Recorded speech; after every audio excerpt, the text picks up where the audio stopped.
Keynes, welcome, sir. It's a pleasure. The pleasure's all mine. Your agenda. That won't be necessary. I am the agenda. Tell them I've arrived. And then tell them I've arrived. And your name is? Hayek? F.A. Hayek.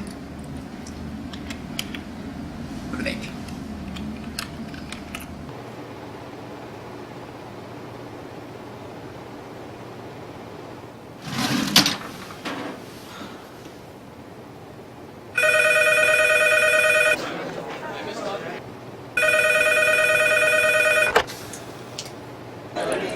Freddie. Yep. Keynes, Hey, listen, party at the Fed.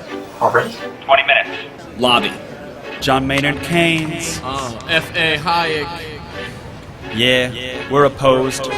We oppose each other philosophically. In the same studio. We've been going back and forth for a century. I want to steer markets. I want them set free. There's a boom and bust cycle and good reason to fear it. Play low interest rates. Nah, it's the animal spirits. John Maynard Keynes wrote the book on modern macro. The man you need when the economy's off track. Depression, recession, now your question's in session. Have a seat and I'll school you in one simple lesson. Boom, 1929, the big crash. We didn't bounce back, economy's in the trash. Persistent unemployment, the result of sticky wages. Waiting for recovery? That's outrageous. I had a real plan, any fool can understand. The advice real simple, boost aggregate demand. C-I-G, altogether gets to Y. Keep that total growing, watch the economy fly. We've been going back and forth for a century. I want to steer markets. I want them set free. There's a boom and bust cycle and good reason to fear it. Play low interest rates. Nah, it's the animal spirit. You see, it's all about spending. Hear the register cha-ching.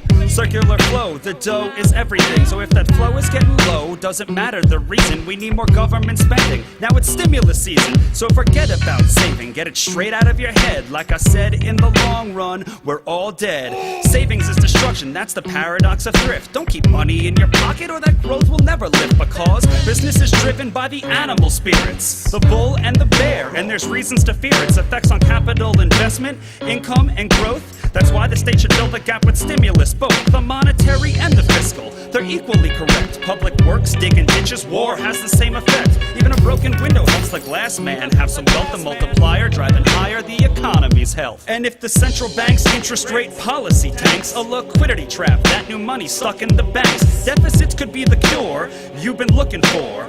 Let the spending soar now that you know the score.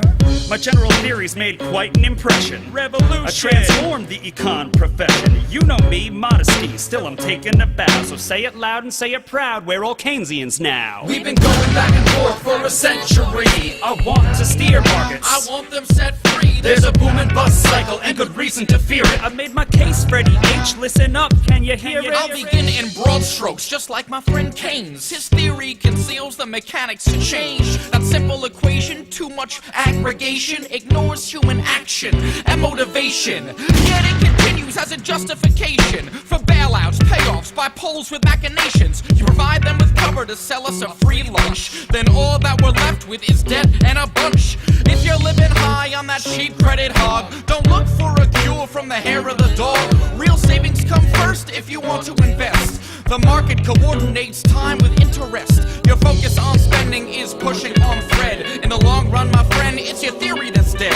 So sorry there, buddy, if that sounds like invective. Prepare to get schooled in my Austrian perspective. We've been going back and forth for a century. I want to steer markets. I want them set free. There's a boom and bust cycle and good reason to fear it. Play low interest rates. Nah, it's the animal spirit. The place you should study isn't the bust, it's the boom that should make you feel leery. That's the thrust of my theory. The capital structure is key. Malinvestments wreck the economy. The boom gets started with an expansion of credit. The Fed sets rates low. Are you starting to get it? That new money is confused for real loanable funds, but it's just inflation that's driving the ones who invest in new projects like housing construction. The boom plants the seeds for its future destruction. The savings aren't real, consumption's up too, and the grasping for resources reveals there's too few. So the boom turns to bust as the interest rates rise. With the cost of production, price signals relies. The boom was a binge, that's a matter of fact. Now it's devalued capital that makes up the slack. With Whether it's the late 20s or 2005, booming bad investments seems like they'd thrive. You must save to invest, don't use the printing press, or a bus will surely follow, an economy depressed. Your so-called stimulus will make things worse. Just more of the same, more incentives perverse. And that credit crunch ain't a liquidity trap, just a broke banking system. I'm done, that's a wrap. We've been going back and forth for a century. I want to steer markets. I want them set free. There's a boom and bust cycle and good reason to fear it. Blame low interest No, rates. it's the animal spirit. The ideas of economists and political philosophers, both when they are right and when they are wrong, are more powerful than is commonly understood. Indeed, the world is ruled by little else. Practical men who believe themselves to be quite exempt from any intellectual influence are usually the slaves of some defunct economist.